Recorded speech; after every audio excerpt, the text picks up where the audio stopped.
Hello and a big welcome to today's guest. I'm very happy to meet Katie Neligan. You're from Colorado. I'm so excited to hear about your relationship to horses. So a big welcome to you. Thank you. Thanks for having me. So please tell us about what you are doing and how you got there in the first place. A little bit about your background and what you are doing today. Sure. So I've loved horses my whole life. I was the horse obsessed, crazy horse girl when I was a kid, reading books. And I'm really grateful my mom drove me to my horseback riding lessons, sometimes an hour away every week. And so I rode, I went to horse camp, and I competed in college. I was an equestrian. We started the equestrian club in my college. And I was jumping and riding dressage on the East Coast. And so then I had about 10 years off because I was working in New York City, and I didn't have access really to horses. And so when I moved to Los Angeles, I was very grateful to have found a horse community in Malibu, and I started riding again, and I leased an amazing Arabian horse named Felici. She sort of put me on my path back with horses in a really big way. And my first mentor at the time was working with addicts in rehab and recovery and doing equine therapy with them. And I was blown away by how healing horses were for people, and I thought, I need to learn more. I have to do this. So that started my working path with horses, where I started to partner with them in personal growth, and then and team buildings, professional growth as well. So helping teams and leaders with what we can learn from horses, really mindfulness and leadership skills. So it's been my whole life with just a little time off. Mm, Um, and I'm really lucky that I've been around incredible horses and a lot of incredible mentors, human mentors as well. that's fantastic. How do this work?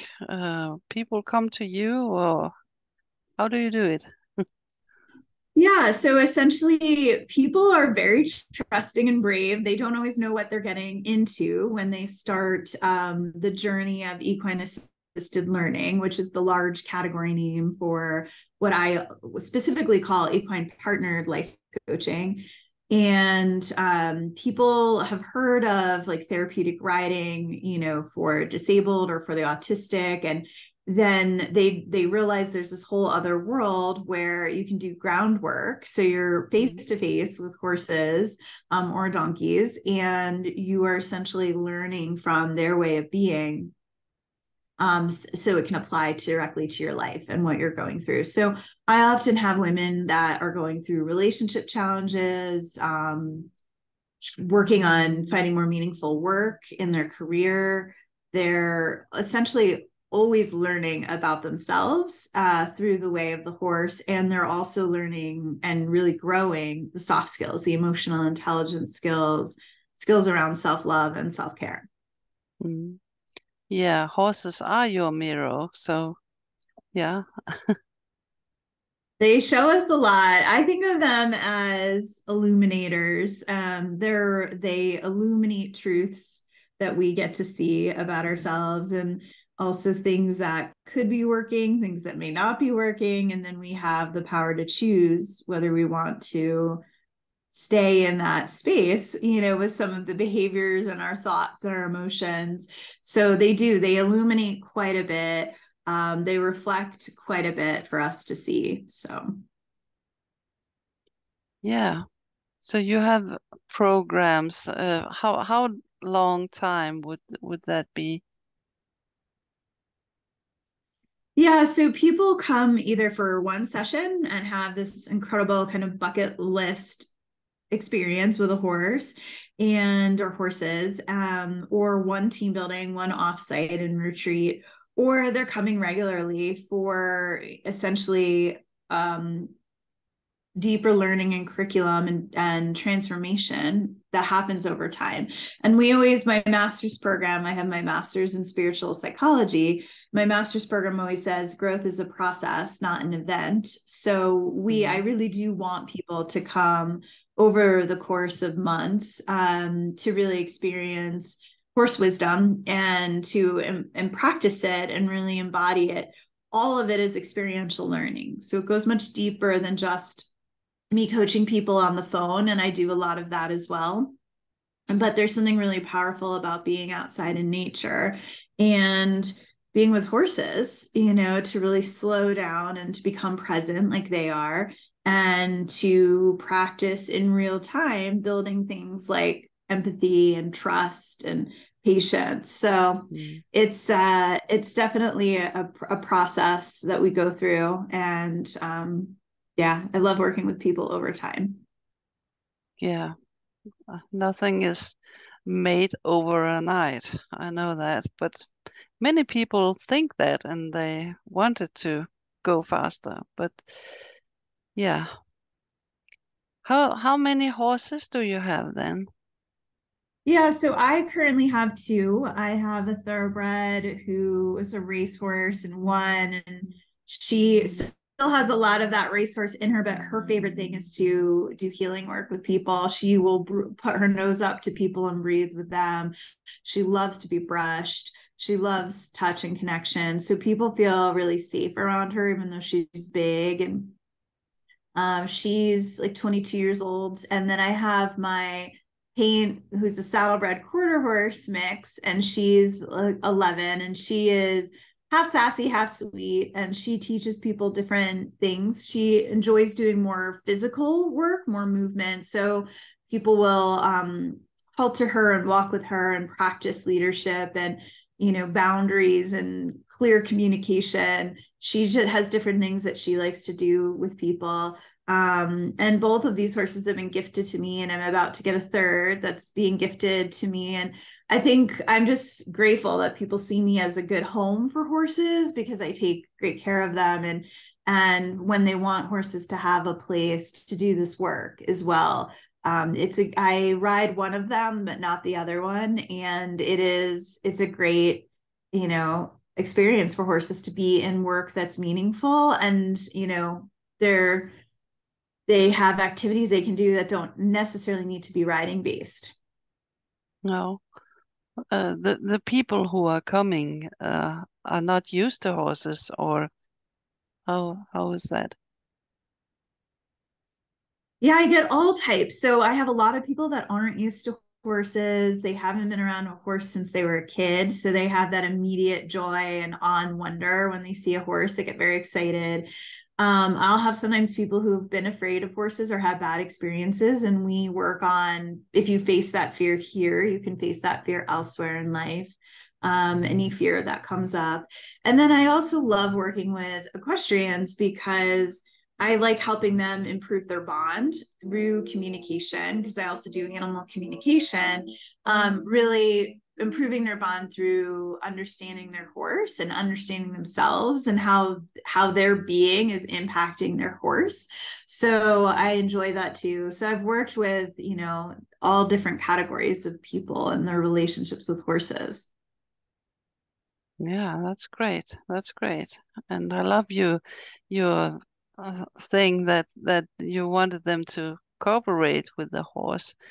I have grown up in riding schools where you just put on the horse, and the horse is going to do what you are thinking, and if not, you just tell him because you're the boss.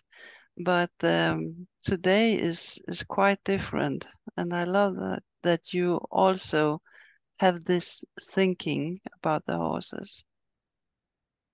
Yeah, and I grew up that way as well. And that it's so funny when we're young, we don't question things, right? We don't No. question like authority, which tells us this is how you ride and this is what Mm. you do. And I remember the first time I started to question why I'm doing all this power over dynamic over a horse. Um, And I was questioning, I had been in a clinic and was questioning, like, because I could tell my horse was not happy. She was doing everything perfectly, but she was not happy.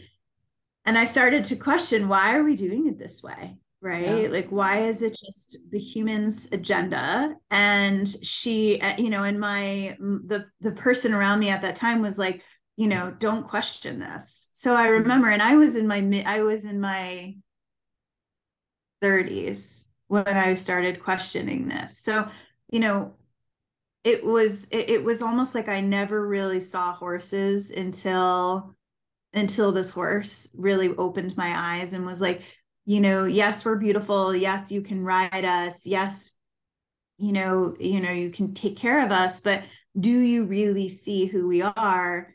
That we Mm. want our own choices, that we have our own opinions, that it's not, like we'll do things with you, but a lot of what we're doing is out of just submission, right? To be a good horse so that we don't get in trouble, or that, Mm.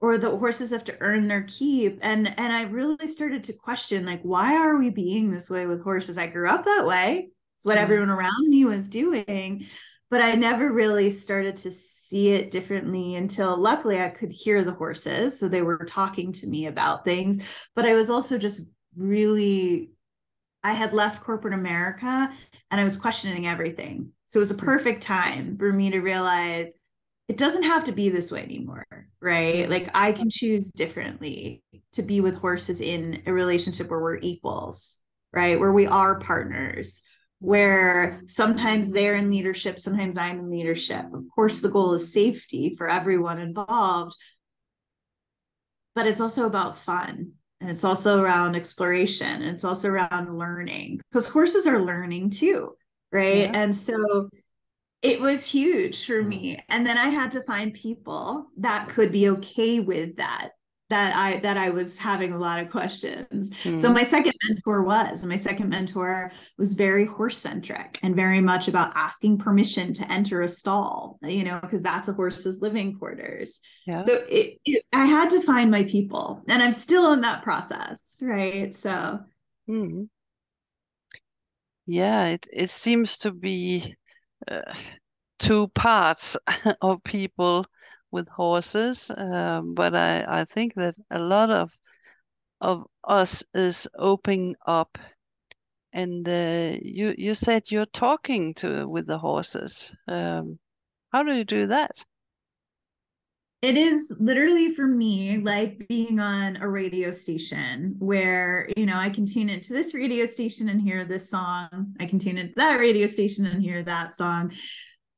I had I had inklings of hearing the horses, and then my gifts, my abilities really turned on. We all have the ability during a meditation on Earth Day, where I just was sending so much love to all the horses in the barn, and then I walked back to the barn and I could hear them all talking, and I was like, what is happening? But my intuition comes in as clairaudience. So I hear guidance, I hear my own intuition, my own insight.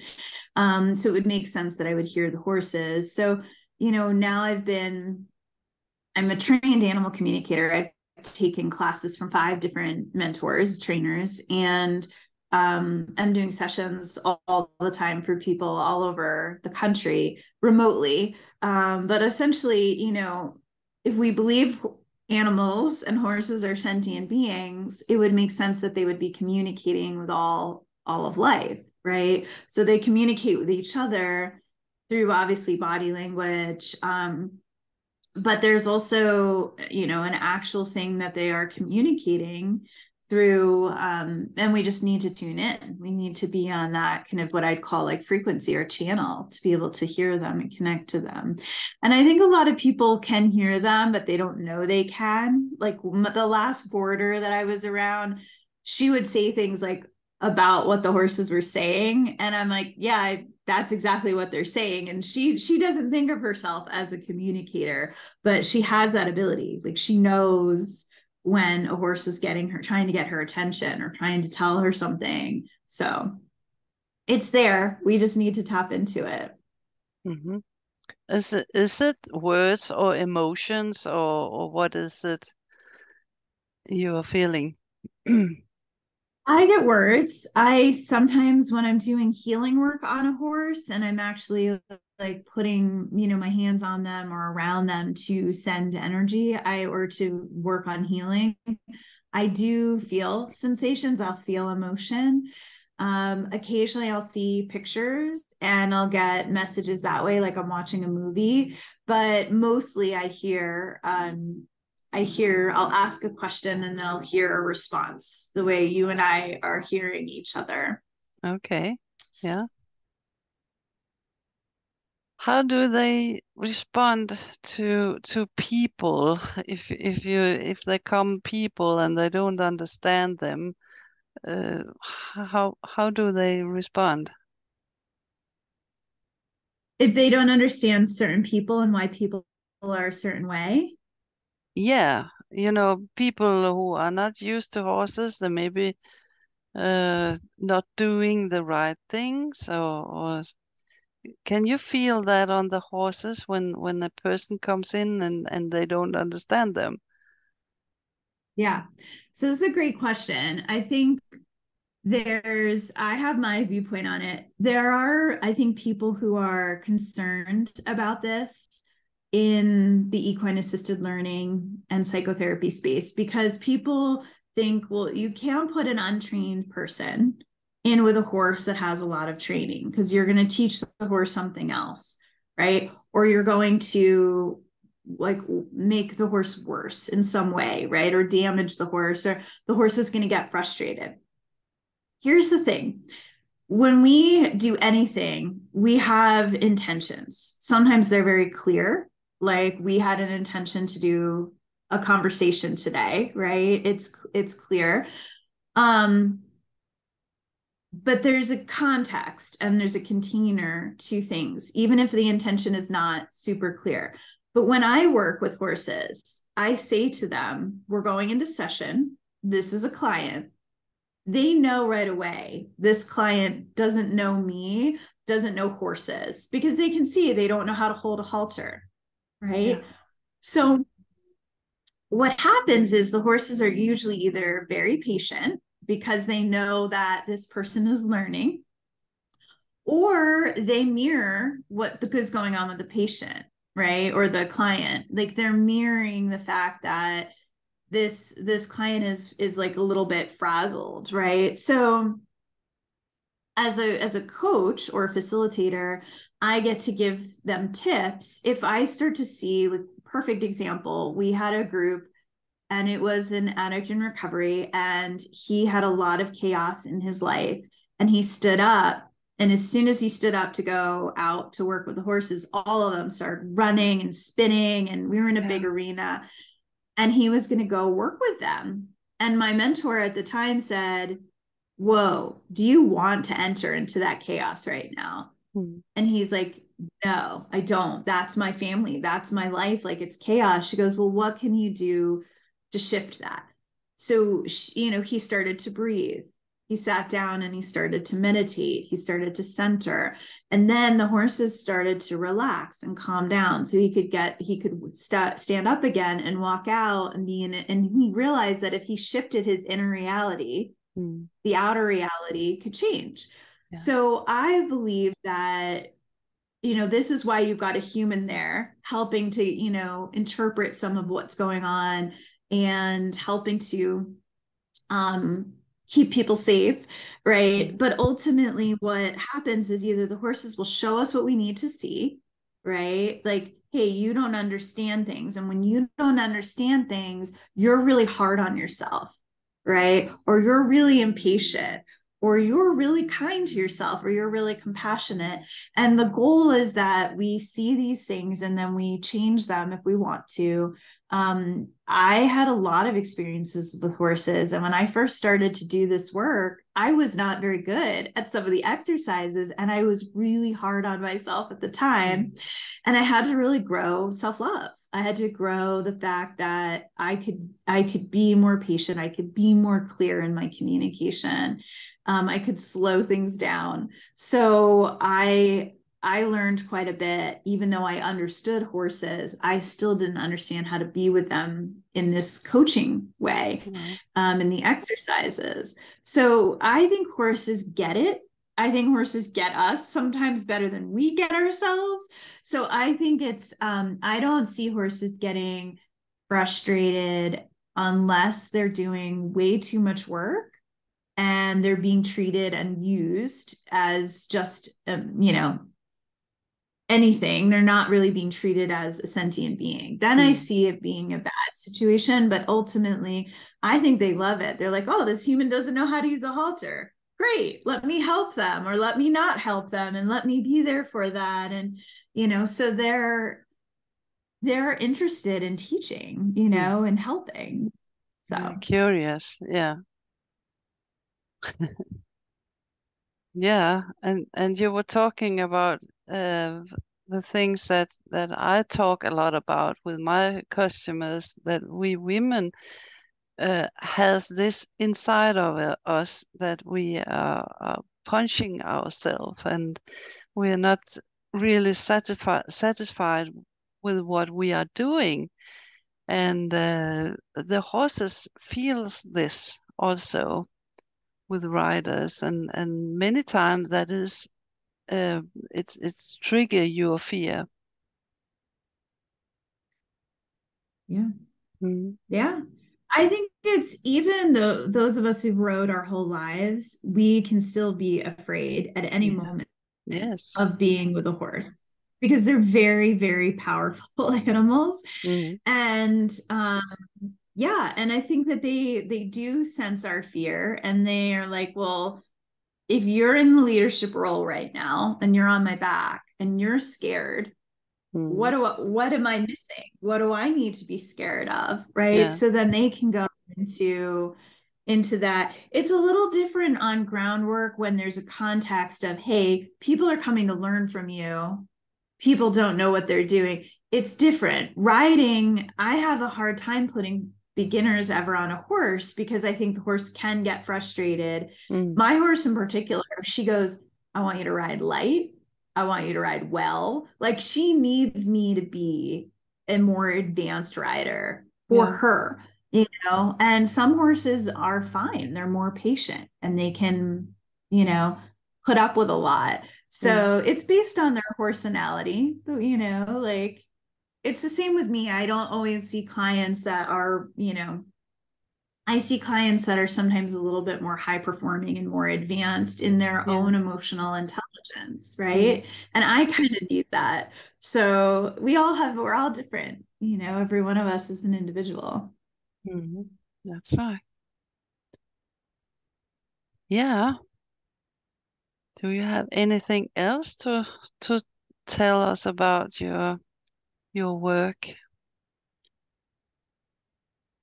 I think I want people to start to see horses in a way where there's more respect Mm. and there's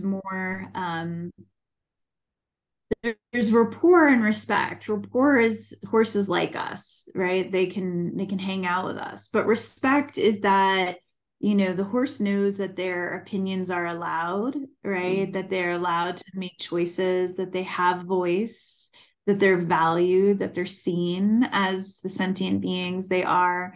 I feel I feel like we get so much more out of our horses when we really check in with them, but I find sometimes if I do care and I'm just there to like take care of my animals, they start to see me as just like, the caretaker.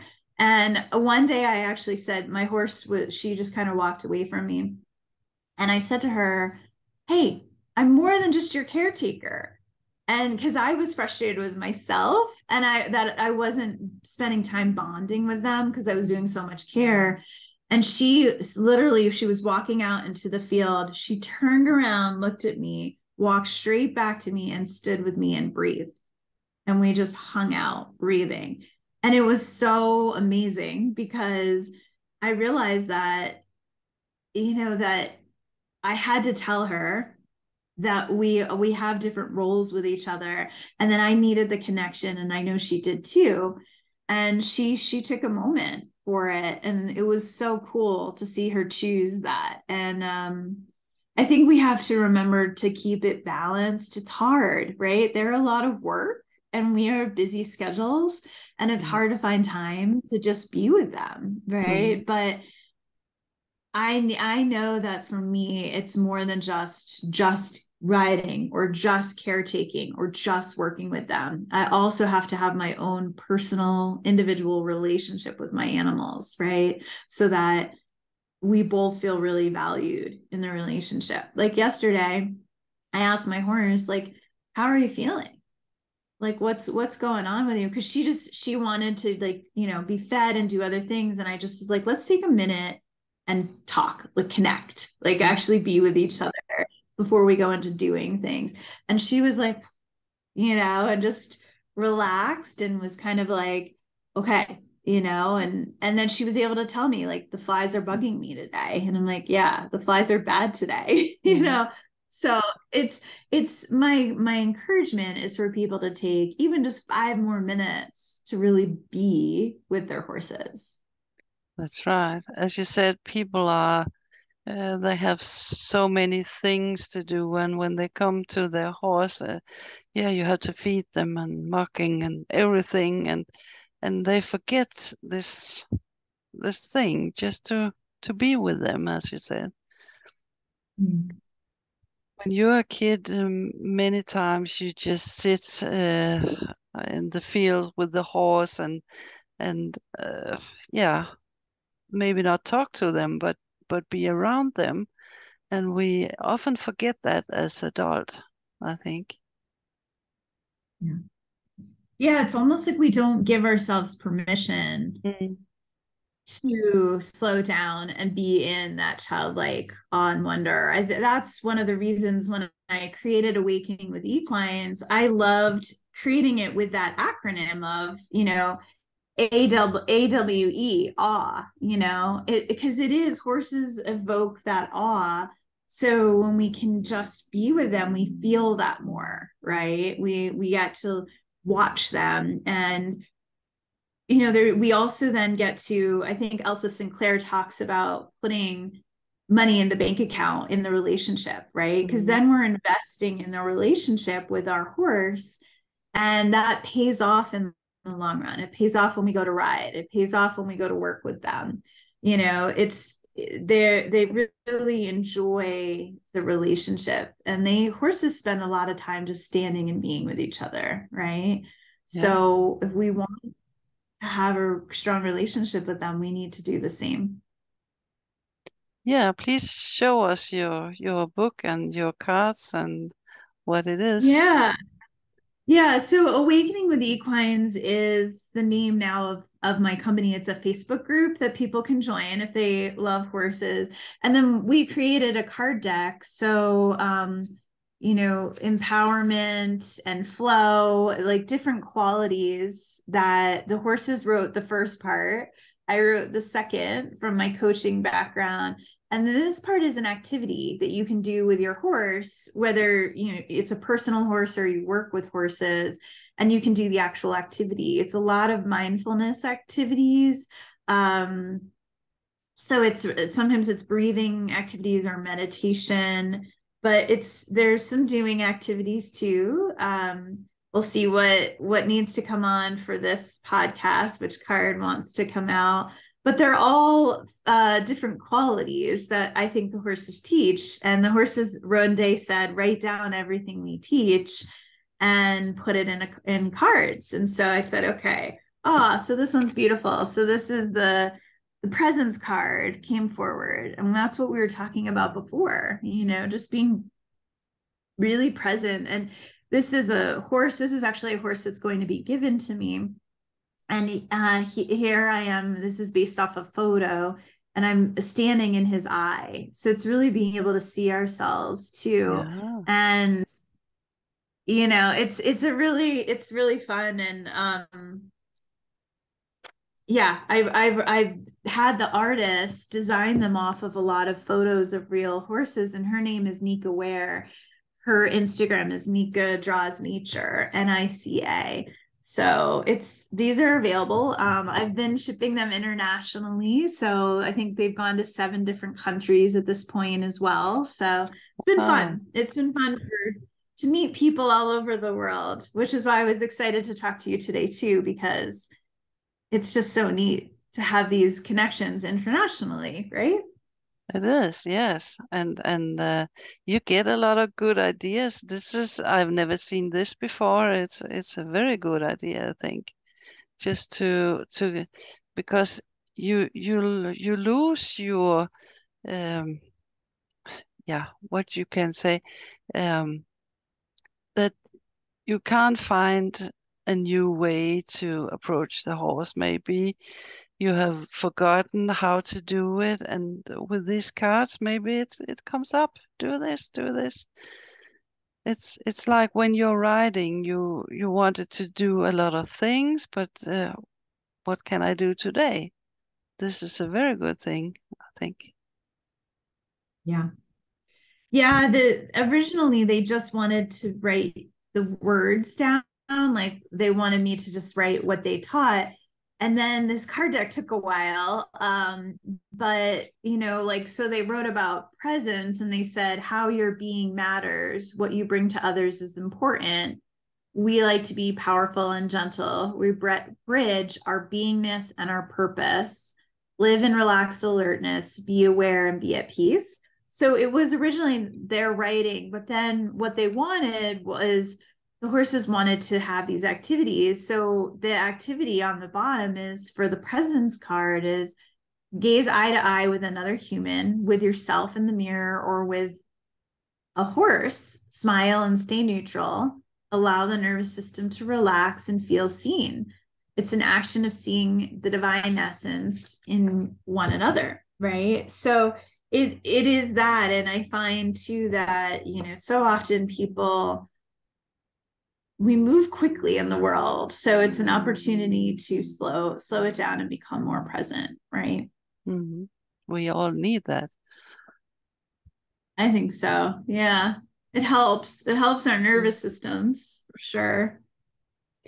Yeah, and how will people get in touch with you if they Yeah, want to? so people can join, yeah, the Awakening with Equines Facebook group, or my Instagram and my Facebook is Kate Neligan Equine Coach. And then my website is Kate Neligan. It's 1L, kateneligan.com. And I go by both Kate and Katie. So yeah, but it's kateneligan.com. And I'd love to speak to anyone as well. So Yeah, you were talking about you also talk with people on the phone. Is it everywhere, all over the world? yes. Yeah, the animal communication and healing, I record it on my phone and I send it to people. So I do it remotely. And then I do virtual work as well. So my horses have been on Zoom before. I have goats also, and my goats also are on Zoom. Okay. So yeah, I do a lot virtually too. So and I travel to different like states in the United States to do workshops too. Mhm. That's great.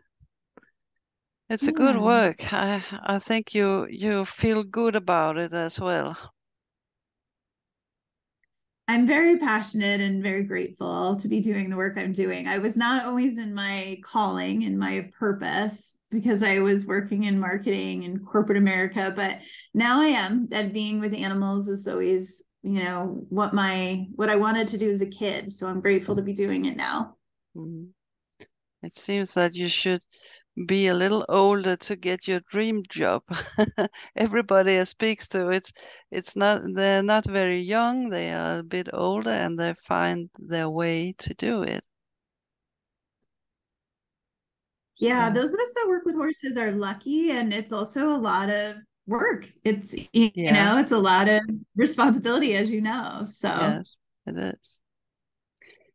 Yeah, thank you so much for coming. That was a pleasure and very exciting to hear about your work.